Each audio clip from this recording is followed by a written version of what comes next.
sin has been paid for, that she has received from the Lord's hand double for all her sins.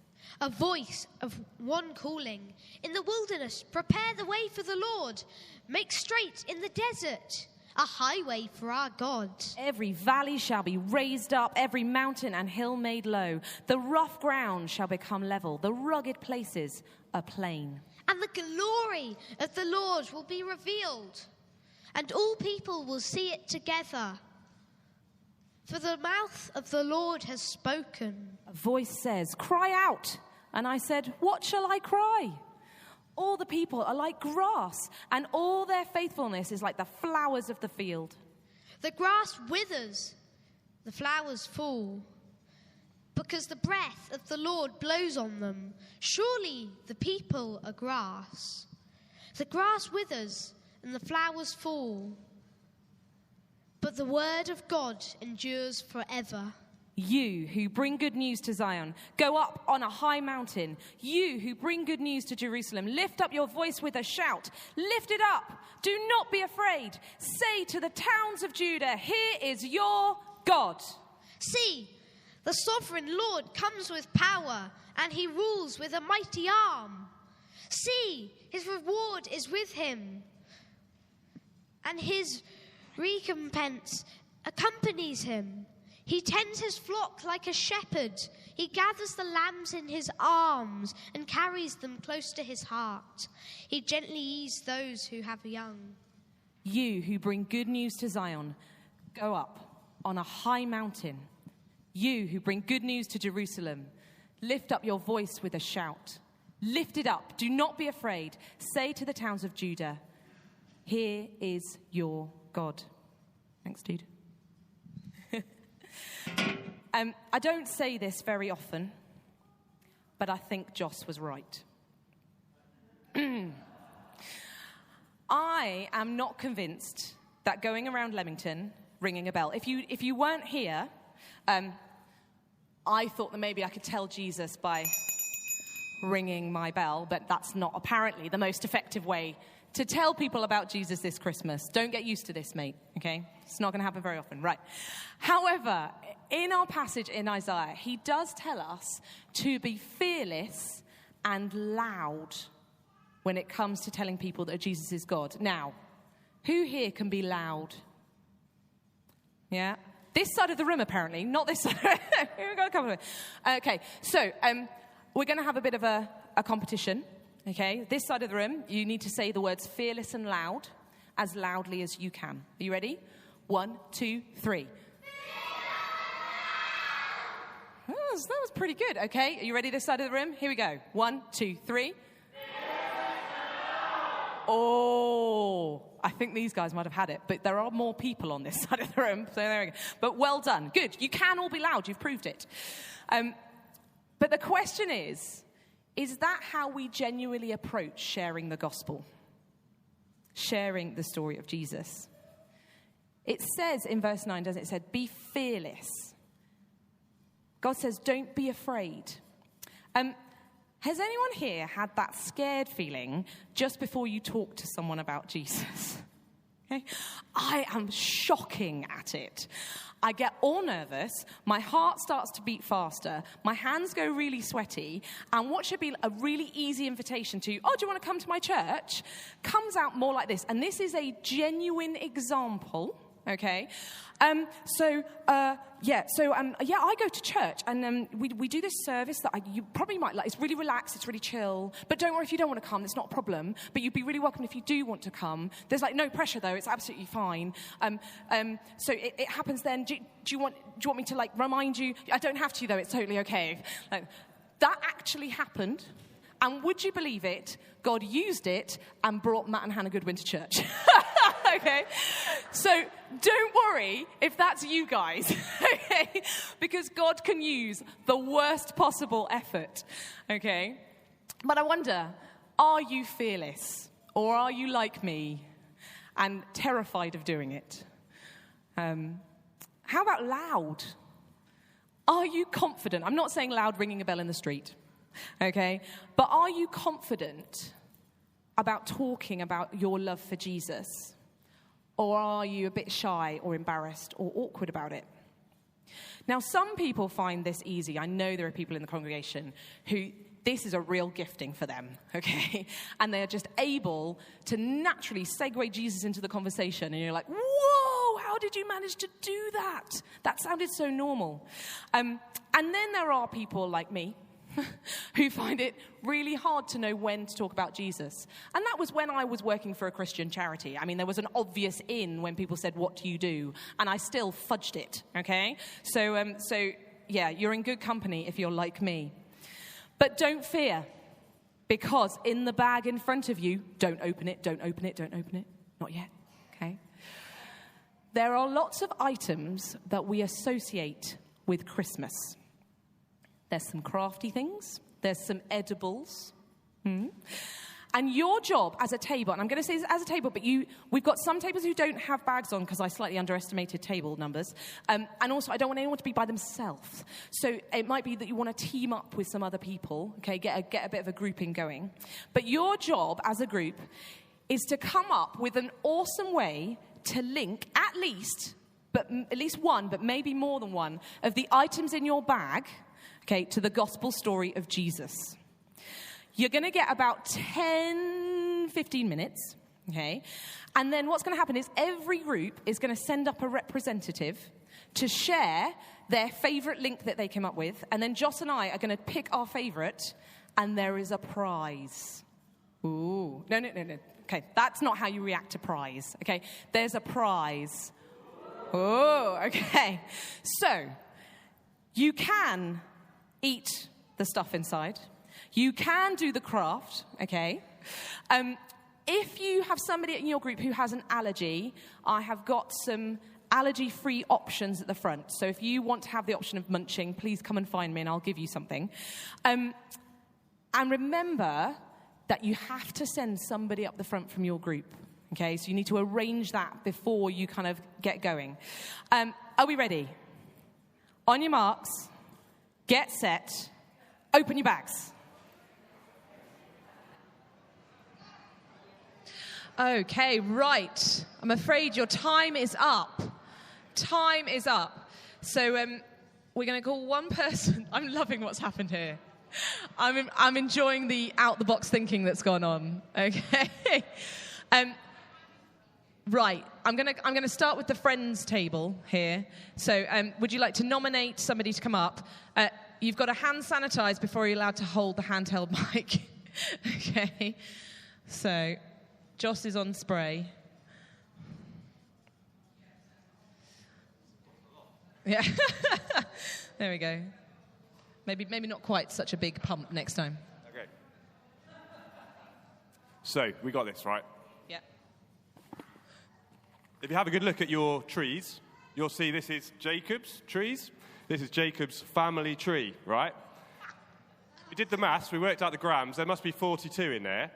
And in Matthew chapter 1, it says that in the family tree of Jesus, there are 42 generations from Abraham through to David, through the Babylonian exile, to Jesus the Messiah, right?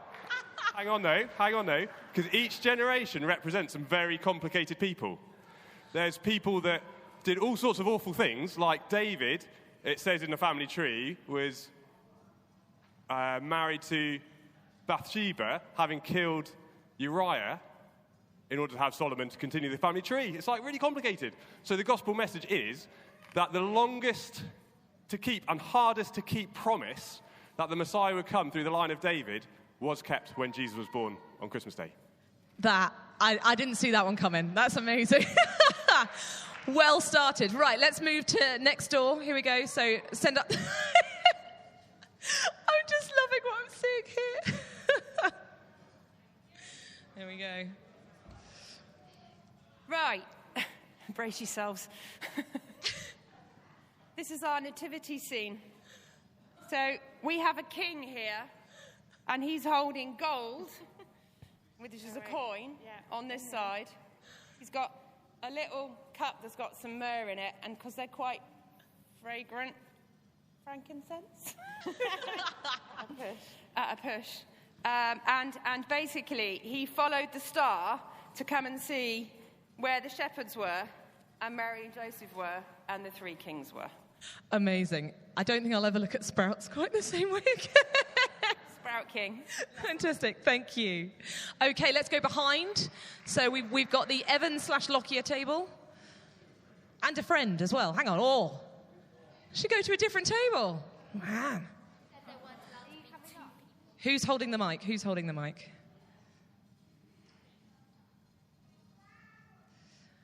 Who's doing the talking? I'll do the talking. Wilf will do the talking.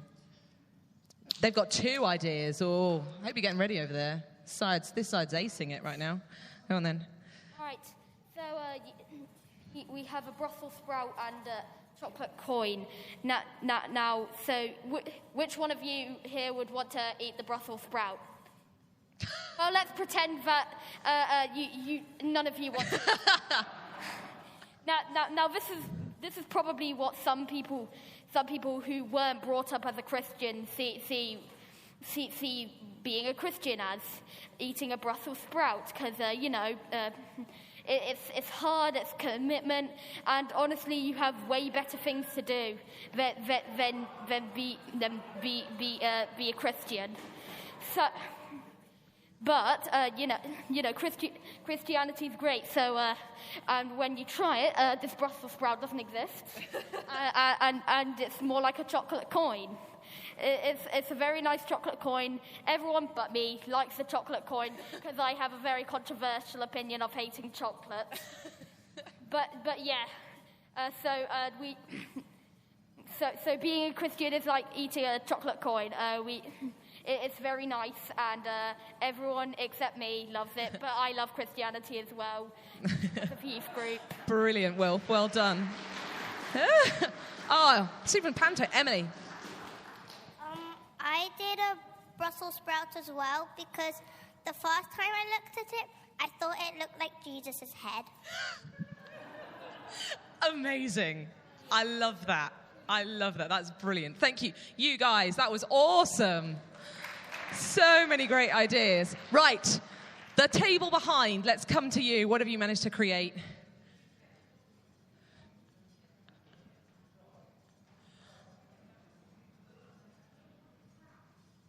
For those listening on the audio, people are coming out from the congregation, so that's why there's big pauses. Your audio hasn't broken.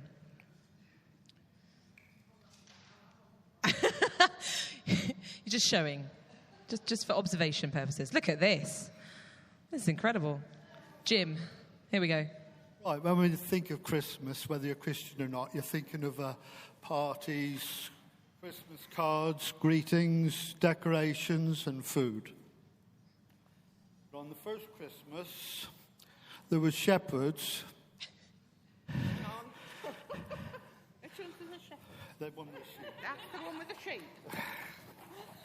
There were shepherds in the field, watching their sheep at night, and suddenly they were surrounded by angels. Turn around.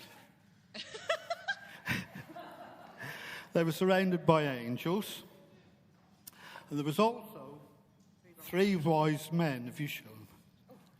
3 wise men, and they followed the star. And at the end, when we come to not meet Jesus, when he returns in that there, we shall end up having a wonderful feast. Hey, fantastic. Amazing.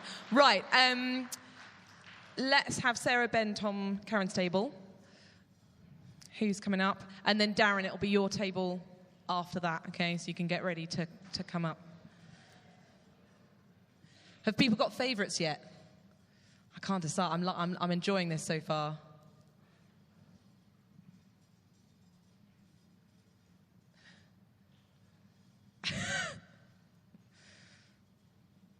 Here we go. I think we might have 2. So the first is on a sprout where we said, looks pretty clean, pretty nice. How much would I have to pay you to eat a raw sprout? Ugh. But then, what you don't know is actually this sprout specifically has been in the sewers of Leamington, It's been dipped in multiple toilets. Now how much do I have to pay you to eat this sprout? It changes because it's quite dirty and gross. But the thing with the sprout is that it can be transformed when roasted. But but that Jesus takes the sprout, takes something ugly and dirty, which is our sin, and took it to the cross so that it could be beautifully roasted and become something transformed into a delicious Christmas sprout. Well done. Tom, have you got something? Tom's holding a lot there. We did the story of how Jesus went to Bethlehem when wise men got the news about Jesus being born. They look so cool. We did. We stuck one of the wise men to the stars, guiding them all the way to Bethlehem to see the baby Jesus. So, and these, apparently, according to someone, they smell like smelly socks, apparently, according to someone. Brilliant. Even my nose is not working properly, or we have all different tastes. So. Brilliant. Thank you so much, guys. If I have the microphone back. Well done. Right, Darren, do you want to come up? And then with the table behind. Yeah.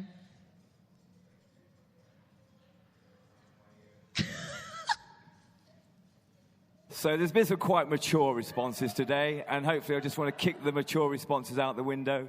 So yeah, I have got 2 earrings on my ears.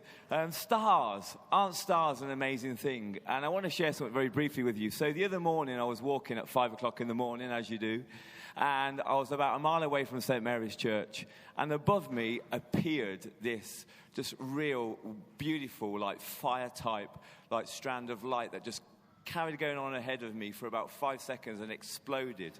And of course, it was a meteorite, or what we call a shooting star. And I thought to myself, do you know what? If I was there 5 minutes before, I wouldn't have seen that. Because most shooting stars are quick, they're over and done with. But this just trailed across the sky.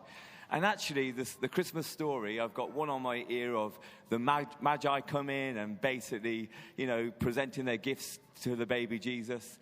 And the other one is of Mary Joseph. And actually, that Christmas story happened at a specific time. It wasn't a coincidence when it happened. It was predestined. It was planned. There were so many prophecies about the coming Messiah, which was absolutely amazing. And actually, this Christmas, whoever you're going to be with, whoever you're going to be around, whoever you're going to be spending time with, it's not a coincidence that you're going to be there. So amongst the Brussels sprouts, amongst the gas that may follow after the Brussels sprouts, the people that you're surrounded with are there because God has placed you there to share something of your life, of who you are with them. And that might be the gospel, it might be a prayer, it might be something very simple and easy that just shows that person that God is real and that God loves that person because of who they are. It will not be a coincidence. If you fall asleep after too much cheese and biscuits or too much food, just remember that you're there because God placed you, like he placed the Magi and like he placed Joseph, Mary, and Jesus at the right place at the right time. And it's his story that never stops telling, does it? So that's what I got. Brilliant. Thanks, Darren. Right. Next table up. So the next table will be this front one.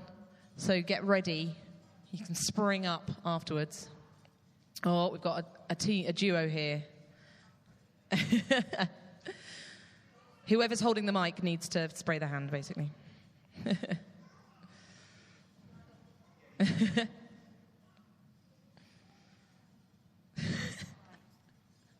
First of all, we have the inevitable sprout. It's off on me. Yeah. And what we realised was that a sprout has got several petals or leaves, and a bit like when you decide you want to find out a bit more about Jesus, you peel off the layers to get to the heart of the matter. All right, so that's the sprout. And Great. in here, we have an invitation. It says, please come. And inside, there's a card asking you to come to our carol service. And there's a little temptation in the middle to encourage it. Nice. That is nicely done. So we also saw some rather nice shapes. We had stars, we had snowflakes. And I suddenly realised that actually every snowflake that falls is unique There's not one the same. I'm not sure how you can scientifically prove or disprove that. But, it's yeah. So snowflakes represent us because we're all unique, we're all different. On one side, we've got the Magi. And that kind of represents us as well. We're all different. We're all on our own journeys. We all see things slightly differently. And we all sort of, how do I say this? Yeah, we all need Jesus. That's a good way of saying it. We all need Jesus. So on that side, we have this Magi. On the other side, we have Jesus. Yay. Jesus is the one who's come to save us and to sort of, meet that human need. So on one side, we are unique. And we all need Jesus. On one side, we have Jesus. And Jesus came because he knew we needed to be saved. Brilliant. Thank you, guys. Right, next table up. Well done, well done. So, Coleman's, you'll be afterwards, okay? Get ready to spring. Come on. In fact, if you want to get ready and come and wash your hands, then we can speed up the process slightly. Just working on our systems. You'll be proud of me, Elliot? Proud, yeah? A Brussels sprout except me. I don't think anyone does. But did you know that Brussels sprouts can actually make you fart? And farts are smelly. And the stable was probably smelly. I mean, like cow poo and stuff. Very, very good. Brilliant. Right, come on then, boys. Up you come. Okay. Quick explanation here. Quick explanation. Who's holding the mic? Samuel, go on then, Samuel. So we noticed the stickers were a very, very good telescope. And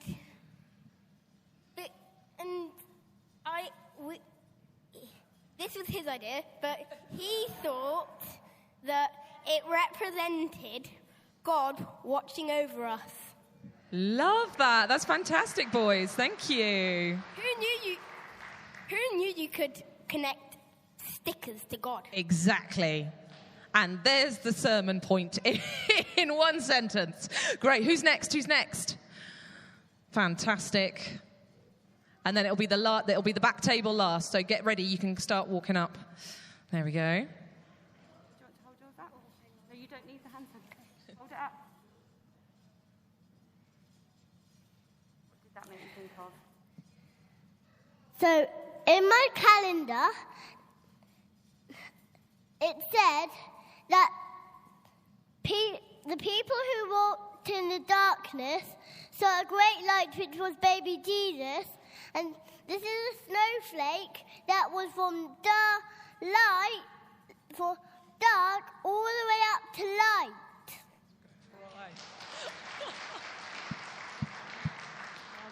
We also have a highly flavoured lady and the baby Jesus.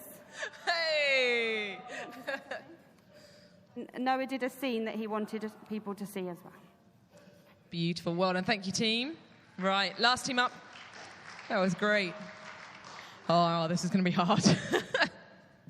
Anybody else get slightly teary just then? Was it just me? No, just, yeah. When 4-year-olds quote scripture. That's amazing. Oh, wow. This is like, look at this posse here. I'm loving this. Right, go for it. So basically, we made the most chaotic nativity scene ever to exist. If you turn it around. I haven't had my hands on it. So basically, I've got... So whenever you see cards, twiglets, and Brussels sprouts, so that's what we've made the manger of. So there's Sprout Baby Jesus on a bed of twiglets, and then the 3 wise men, and Lulu's got her gifts, which are a chocolate coin for gold, half Brussels sprout for frankincense, twiglets.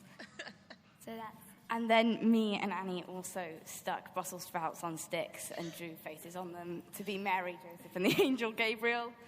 Brilliant. Absolutely brilliant. I have to say... Also, oh, sorry, there was more. One more thing. Go for it. The fact that so many people are comparing sprouts to Jesus, it just shows that Jesus obviously looks like a sprout. Clearly.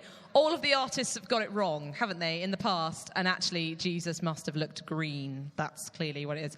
I am overawed. Can you give everybody a big round of applause? That was just brilliant. That was beyond anything I think I have ever imagined it could have been. So that was just so good. Joss and I have got some deliberations to do now. So we're going to have a chat. And Leah and Jen are going to lead us in some worship before we come back and we find out the winning team and talk to God.